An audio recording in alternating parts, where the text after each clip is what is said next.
Goeiemôre my liewe mens. Ek groet julle in die naam van Jesus Christus op hierdie wonderlike rustdag wat hy ons gegee het. Ek wil volgende net vandag met julle 'n stukkie deel oor die wederkoms van Jesus na die aarde toe. Daar was nydag 'n man wat gesê het, dag en datum uitgeroep het en gesê dit gaan gebeur op daai dag. En dit het toe nie gebeur nie.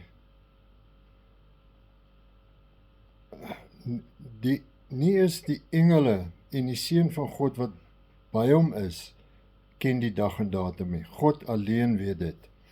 So waar sal 'n mens nou kan kom en tyd voorspel? Maar dis nie waaroor hierdie gesprek gaan nie. Die gesprek gaan oor dat dit wel gaan gebeur, is iets wat jy moet weet, dit gaan kom.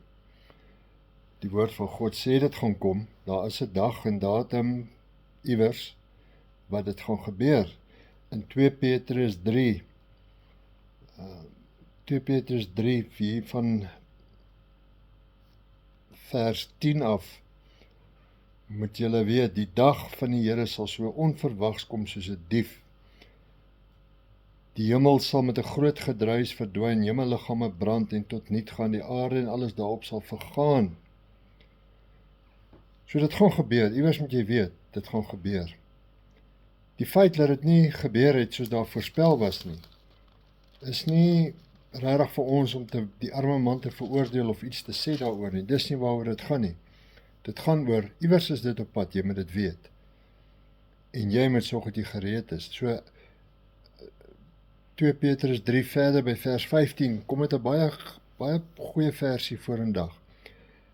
Beskou die geduld wat die Here met ons het, eerder as 'n geleentheid om gered te word. Jy het nog 'n kans, my liewe mens, gebruik dit. God se geduld gaan iewers met die mens opraak en die einde gaan aanbreek, soos hy voorspel in sy woord. Dinge gaan gebeur. Jy moet dit weet. Maar vir nou, beskou God se geduld met die mens eerder as jou geleentheid om gered te word. So ek wil julle aanmoedig, neem Jesus Christus aan as jou enigste verlosser. Dis die enigste manier wat jy kan nie deur jou goeie dade by God uitkom nie.